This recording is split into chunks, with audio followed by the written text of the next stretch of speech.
Tapi setelah tahun 2017 waktu saya kena serangan jantung, akhirnya dipasang ring satu.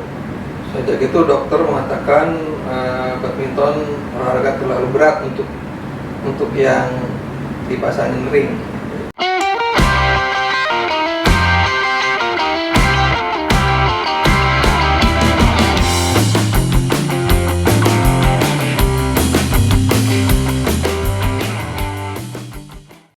Ngobrol tentang kalau punya waktu luang ngapain sih Pak? Waktu luang, saya sadar bahwa saya tuh selain sebagai kepala kantor, juga saya adalah orang tua dari 7 putra. Jadi anak saya cuma 2, Bu. Jadi 1 perempuan, yang satu lagi laki-laki, jumlahnya 6. Gitu. Jadi kalau waktu luang saya apalagi kalau dari di rumah, saya berusaha untuk hadir bagi anak-anak saya ajak ngobrol, ajak diskusi, ajak bermain, ya. Dan itu adalah waktu-waktu yang mahal sebetulnya.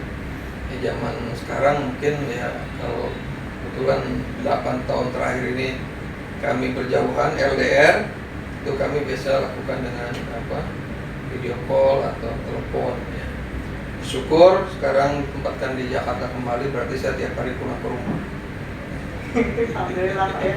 Tapi ada pesan-pesan nggak Pak? Sekarang BPK kan apalagi yang CPNS gitu kan, banyak yang ditempatkan jauh dari keluarga gitu. Bapak sudah mengalaminya di Bali, Jawa Barat, mungkin bisa pulang pergi ke Depok, di Depok, ketahuan kan. Tapi tetap juga menyita waktu, ya kan, bisa jadi capek di jalan. Apa sih ininya Pak, tips dan triknya biar selalu semangat? Iya, pertama gini, harus kita tuh punya keyakinan pertama bahwa apa yang kita alami, apa keputusan apapun yang terjadi pada diri kita itu adalah takdir yang terbaik buat kita. Itu saya selalu, selain kita berdoa bahwa kita ingin yang terbaik, dan kita juga yakin setelah itu terjadi itulah yang terbaik buat kita. Nah, untuk itu kita harus selalu menggunakan semua kejadian itu, ya, termasuk dalam hal ini adalah kita ditempatkan di mana di BPK ini sebagai sebuah waktu-waktu yang berharga untuk kita pertama berkontribusi kepada BPK, dan kedua juga memaksimalkan keberadaan kita di sana, ya. Jadi saya waktu di Bali juga 2 tahun, saya alhamdulillah, ya, itu timur loh Bu, ya. Iya. Timur tapi ya agak barat gitu ya kan. Tapi saya juga waktu itu ya bersyukur ke sana, ya. Walaupun dengan tamu yang begitu banyak, ya, saya syukuri saja. Bahkan jadinya saya jadi turis selama 2 tahun setengah, ya, sebagai guide, banyak tamu yang datang ke sana. Kemudian juga ketika ditempatkan di Bandung juga kebetulan pulang kampung.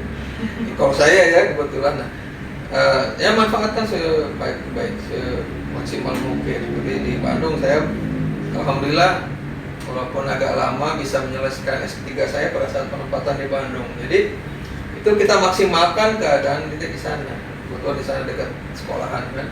Nah, di Banten ini walaupun ya baru setahun, saya juga berusaha untuk bagaimana berkontribusi sebaik-baiknya dari pengalaman saya di 2 perwakilan sebelumnya, ya. Nah, bagi teman-teman yang penempatannya mungkin agak jauh dari saya, ada yang ke Papua, di Maluku dan sebagainya, saya berkeyakinan bahwa penempatan yang keras katakanlah ya, atau bagi sebagian orang itu jauh, itu saya kira pasti punya nilai positif bagi diri kita, ya. Jadi ada sering saya kurang suka kalau orang ketika ada masalah itu, ya kalau gitu dipindahin ke Papua, ya.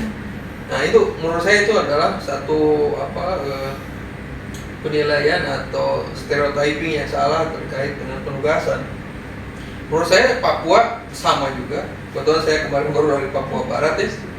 di sana juga secara tantangan juga sama. Tantangan sama mungkin lebih berat ya. Tapi menurut saya nilai dari pekerjaan itu sama saja. Kita punya tanggung jawab yang sama ya. Bahkan menurut saya mereka yang ditempatkan di tempat-tempat yang keras seperti itu, daya tahannya pasti akan lebih. Karena berhadapan dengan orang-orang yang keras ya, atau mungkin ya dengan beragam budaya yang berbeda. Saya kira itu akan menjadi pengalaman yang berharga. Pesan saya, manfaatkan setiap penugasan itu dengan sebaiknya. Jangan mengeluh ya. Jangan mengeluh.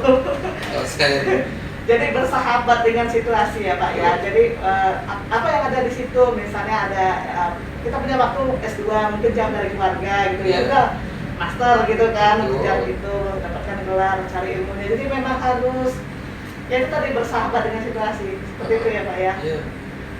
Oke, catatan. Tapi yang untuk perempuan memang butuh komitmen lebih kayaknya karena ada suami dan anak-anak ya.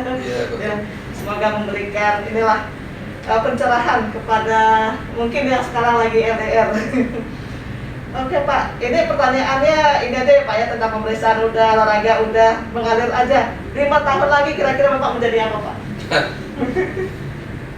Tentu saja sebagai pegawai negeri ya, kita tahu kita juga punya jalur karir ya, kita tahu punya juga prospek ya, dan prospek itu juga kita tentu saja juga secara rasional juga kita coba untuk penuhi persyaratannya gitu ya.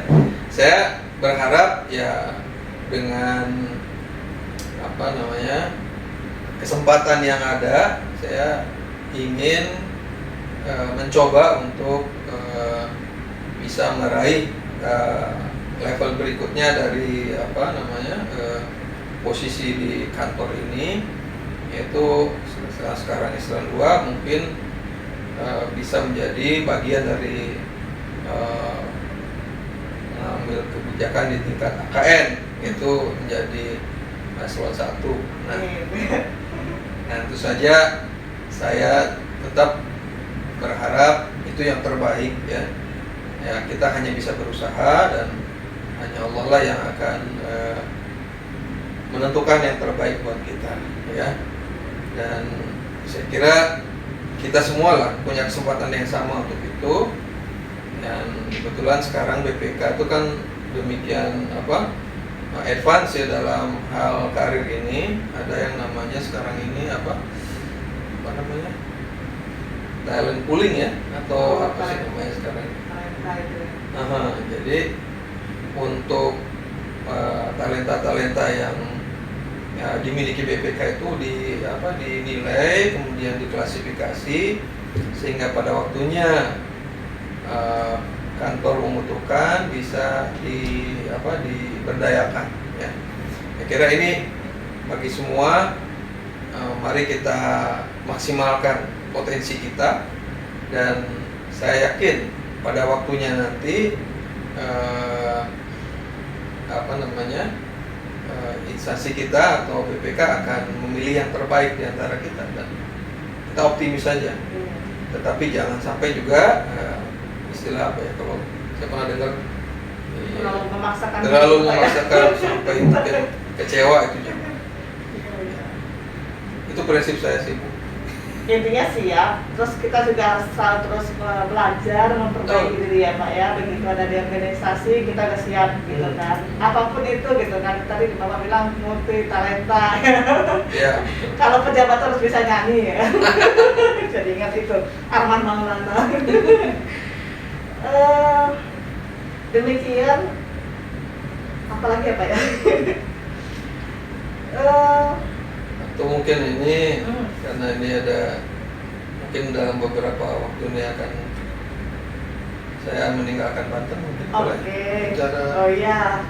Jadi teman-teman Jawara, seperti yang disampaikan tadi, Pangkalan kan barusan pelantikan nih, makanya pakai baju putih. Sebenarnya sebelumnya pakai dasi dan jas gitu kan. Ada pesan-pesan ini nggak Pak terhadap bisa untuk masyarakat Banten, bisa untuk pegawai di BPK Perwakilan Banten? Terima kasih Bu Diana.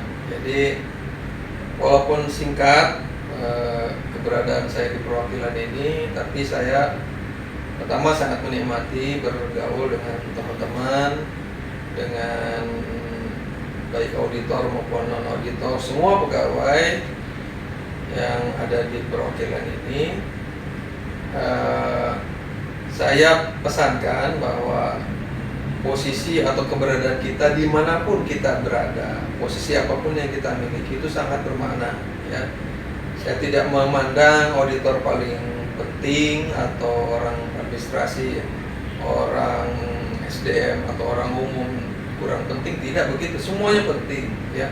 Bahkan kita saling menyempurnakan, ya.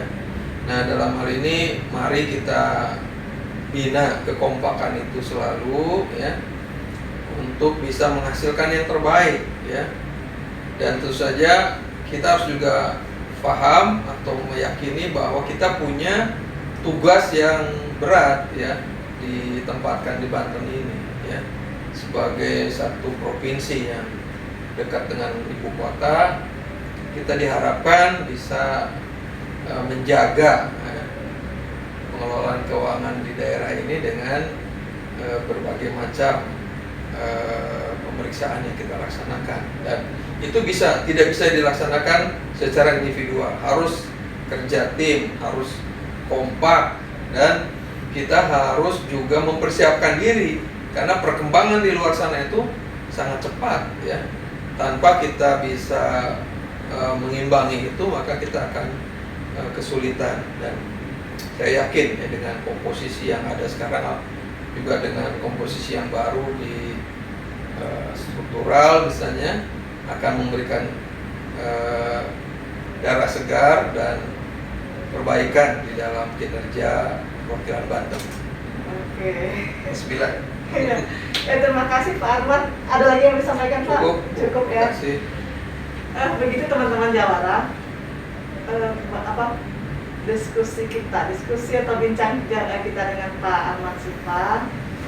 Minggu depan beliau akan kembali ke Jakarta. Kita dapat kawan baru di sini di BPK Perwakilan Banten, Ibu Novi, ya Pak, ya. Ada beberapa hal yang dapat kita petik dari sini. Intinya kalau menurut saya kita rangkum itu positive thinking, ya Pak, ya. Positive thinking tentang pendapatan, tentang BPK harus bagaimana, selalu belajar, ya, terutama pemerintahnya. Karena lingkungan sekarang ini kan ilmu terus berkembang, ya kan. Kita harus siap untuk itu. Demikian yang dapat kami sampaikan. Mohon maaf bila ada kesalahan. Saya akhiri. Assalamualaikum warahmatullahi wabarakatuh. Waalaikumsalam warahmatullahi wabarakatuh.